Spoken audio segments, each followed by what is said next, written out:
នេះគឺជាប្រភេទរថយន្ត GAC GS8 លក្ខណៈគ្រួសារ 7 កៅអី ស៊េរីឆ្នាំ 2025 ចំពោះតម្លៃលើនេះនៅខាង LB Auto គឺមានតម្លៃពិសេសលក់ជូនត្រឹមតែ $43,500 ប៉ុណ្ណោះបងលើពីនេះទៅទៀតខាង LB Auto ក៏មានការធានារយៈពេល1ឆ្នាំច្បាស់លាស់ត្រឹមត្រូវជូន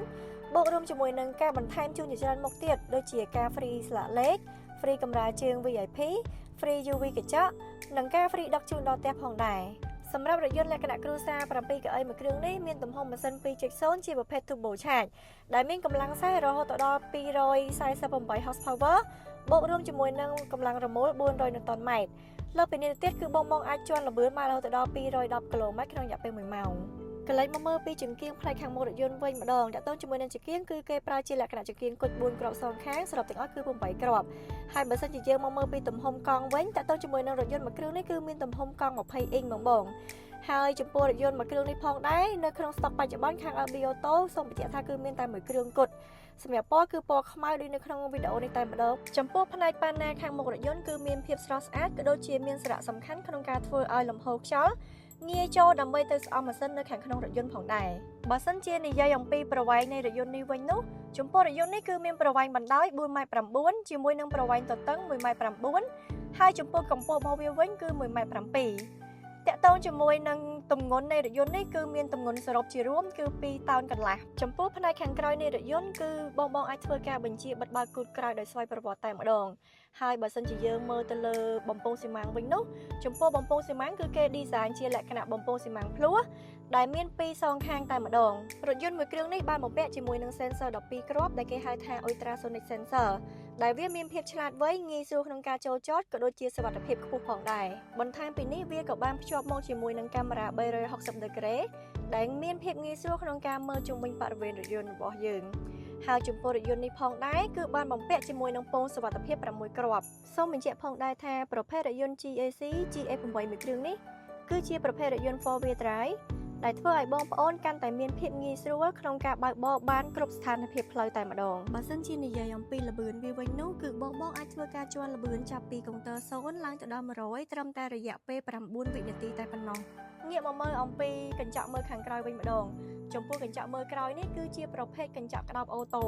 ហើយបើសិនជាយើងនិយាយអំពីអង្តែននៅចំពីលើដំបូលរថយន្តវិញចំពោះអង្តែននេះគឺជាប្រភេទអង្តែន Shark Fin ដែលជាទូទៅអង្តែន Shark Fin នេះគឺនិយមប្រើប្រាស់ទៅលើតារថយន្តប្រភេទតម្លៃខ្ពស់តែប៉ុណ្ណោះ GS8 ស៊េរីឆ្នាំ 2025 មួយគ្រឿងនេះមានចំណុះសាំងរហូតដល់65លីត្រហើយបើសិនជានិយាយទៅលើកម្រិតនៃការស៊ីសាំងរបស់វាវិញនោះគឺ100គីឡូត្រឹមតែ8លីត្រនោះទេចំពោះផ្នែកខាងក្នុងនៃរថយន្តវិញនោះគឺបានបំពាក់មកជាមួយនឹងភ្លើង Ambient Light ដែលអាចធ្វើការបញ្ជាបដូរពណ៌បានរហូតដល់32ពណ៌ហើយតាក់ទងជាមួយនឹង speaker វិញនោះគឺបានបំពាក់ជាមួយនឹង speaker Airfan Sound System ដែលមានរហូតដល់10គ្រាប់ផងដែរក្រឡេកមកមើលអំពី Digital Screen ខាងក្នុងវិញនោះគឺមានទំហំរហូតដល់ 12.3 អ៊ីងហើយសម្រាប់កៅអីផ្នែកខាងក្នុងរថយន្តវិញនោះគឺជាប្រភេទកៅអីអូតូទាំងសងខាងដែលកាន់តែមានភាពងាយស្រួលសម្រាប់អ្នកបើកបរក៏ដូចជាអ្នកក្នុងរថយន្តឥឡូវយើងមកមើលពីផ្នែកចង្កូតរថយន្តវិញម្ដងចំពោះចង្កូតនេះគឺជាប្រភេទចង្កូតអេឡិចត្រូនិកដែលមានភាពងាយស្រួលក្នុងការបើកបរហើយចំពោះ Digital Screen នេះគឺបងអាចធ្វើការសេរីបញ្ជាប្ដូរម៉ូដបានដោយងាយស្រួលទៅលើដៃចង្កូតរបស់វាហើយចំពោះ Center Screen នៅចំផ្នែកកណ្ដាលនេះវិញគឺមានទំហំ 14.6 inch HDអ្វីដែលសំខាន់ទៅទៀតនោះគឺបងអាចធ្វើការ view ទៅលើកាមេរ៉ា360នៅក្នុង screen នេះបានដោយងាយស្រួលហើយចំពោះការ scroll វិញនោះគឺពិតជា smooth ខ្លាំងមែនទែនតែម្ដងលើពីនេះទៀតនោះចំពោះកៅអីទាំងពីរសងខាងផ្នែកខាងមុខគឺបានបន្ថែមមកជាមួយនឹង option ខ្យល់ត្រជាក់ហើយចំពោះ function មួយនេះផងដែរគឺបងអាចបញ្ជាបានយ៉ាងងាយស្រួលនៅក្នុង center screen ចំចំណុចកណ្ដាលនេះហើយចំពោះ center screen នេះគឺបងអាច connect ជាមួយនឹង Apple CarPlay ក៏ដូចជា Android Auto បានដូចគ្នាឥឡូវយើងចូលដល់ driving mode វិញម្ដងចំពោះ driving mode នៅក្នុងរថយន្តនេះគឺមានរហូតដល់6 mode ហើយបងអាចធ្វើការសេរីបញ្ជានិងប្រើប្រាស់បានគ្រប់ស្ថានភាពផ្លូវហើយចំពោះរថយន្តមួយគ្រឿងនេះគឺមានសុវត្ថិភាពខ្ពស់ខ្លាំងមែនទែនដោយសារតែរថយន្តនេះគឺបានបំពាក់មកជាមួយនឹងប្រព័ន្ធសុវត្ថិភាពជាច្រើនដែលមានដូចជាប្រព័ន្ធ ESP ប្រព័ន្ធ Lane Departure Assistant ប្រព័ន្ធ Forward Collision Warning និងប្រព័ន្ធសុវត្ថិភាពផ្សេងទៀតជាច្រើនផងដែររឹតតែទំនើបជាងនេះទៅទៀតនោះគឺបងអាចធ្វើការសេរីបញ្ជាបិទបើកកញ្ចក់ទាំង4បានយ៉ាងងាយស្រួល ដោយផ្ទាល់ទៅលើ center screen មួយនេះបានទៀតផងបន្ថែមពីនោះបងក៏អាចធ្វើការបញ្ជាទៅលើ function បើកដំបូលនៅក្នុង center screen មួយនេះយ៉ាងងាយស្រួល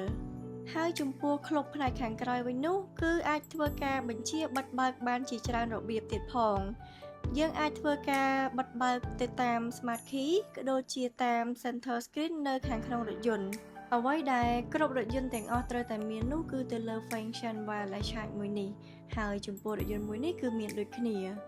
បើនិយាយទៅលើ option នៃរថយន្តនេះគឺពិតជាច្រើនខ្លាំងមែនទែនព្រោះសូម្បីតែក្លុបផ្នែកខាងក្នុងក៏មានជាសីតុណ្ហភាពដើម្បីរក្សាភេសជ្ជៈបានមួយចំនួនទៀតផងបើផ្នែកចង្កឹះលេខវិញនោះឃើញថាមានភាព unique មែនទែន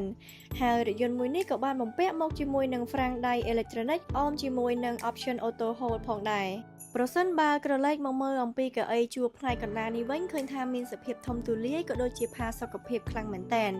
ហើយចំពោះកៅអីផ្នែកកណ្ដាលនេះក៏អាចអង្គុយបានចាប់ពីគ្នា3ទៅ4នាក់ទៀតផងអ្វីដែលតែពិសេសទៅទៀតនោះចំពោះកៅអីផ្នែកកណ្ដាលនេះគឺអាចធ្វើការសារ៉េបញ្ជាទៅលើ option ម៉ាស៊ីនត្រជាក់បានដោយខ្លួនឯងយ៉ាងងាយស្រួលដែលមិនពាក់ព័ន្ធជាមួយនឹងផ្នែកខាងមុខនោះទេហើយសម្រាប់ការចូលទៅអង្គុយនៅកៅអីជួរទី3គឺពិតជាមានភាពងាយស្រួលខ្លាំងមែនទែនដោយគ្រាន់តែធ្វើការកាច់ទៅលើប៊ូតុងកៅអីជួរកណ្ដាលនោះវានឹងរំកិលទៅមុខដោយស្វ័យប្រវត្តិដូច្នេះប្រសិនបើបងមានចំណាប់អារម្មណ៍ទៅលើប្រភេទរថយន្តមួយគ្រឿងនេះកុំភ្លេចតាក់ទងមកតាមរយៈនាងខ្ញុំសុផានីត LB Auto តាមរយៈលេខទូរស័ព្ទដែលមាននៅក្នុងវីដេអូនេះសូមអរគុណ